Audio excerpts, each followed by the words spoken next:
Charles II was very liberal in comparison to previous kings because he had believed in religious tolerance while his predecessors did not. He had some very radical ideas about tolerating all religions, but Parliament was not on the same boat as him, and they did not believe that religious tolerance was an acceptable idea at the time. The period that he ruled in was known as the Restoration Era because his father was kicked out and he replaced him on the throne.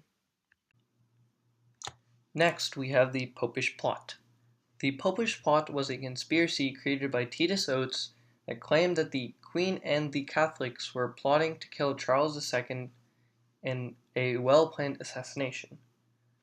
But this never actually took place, and everyone who was involved in the conspiracy was at potential to go to execution, which led to the execution of at least 22 men.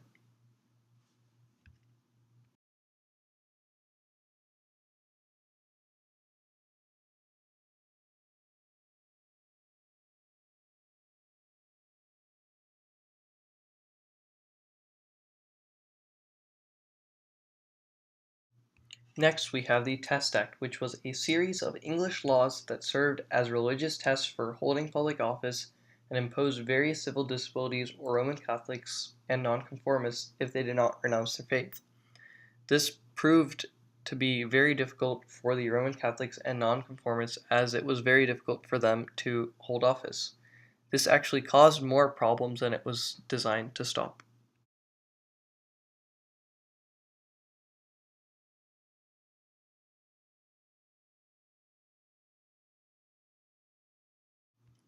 James II of England replaced Charles II as king upon his death because he had no heirs.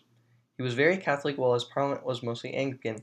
This resulted in many fights, and eventually Parliament had enough and they called in James's oldest Protestant daughter and her husband to kick him out and rule them.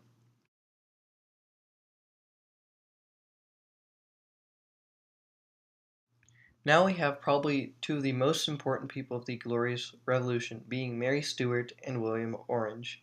They had brought an army from the Netherlands and forced James to leave his authority to his daughter and William of Orange.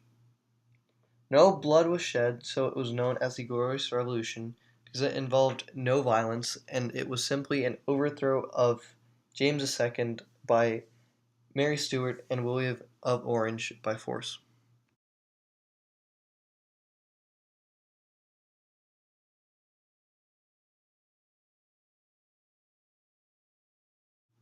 Here we have the English Bill of Rights, which was signed in 1689 by William and Mary, and it laid down limits on the powers of the Crown, rights of the Parliament, and rules for freedom of speech, and gave more people more civil rights.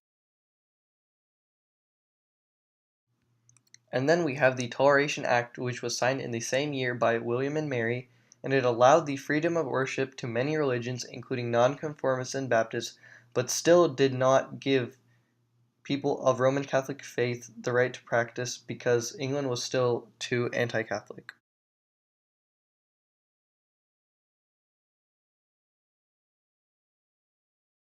Last but not least, we have the Act of Settlement, which was signed by William in 1701 and stated that no Catholics would get the throne and that Sophia of Hanover would receive the throne.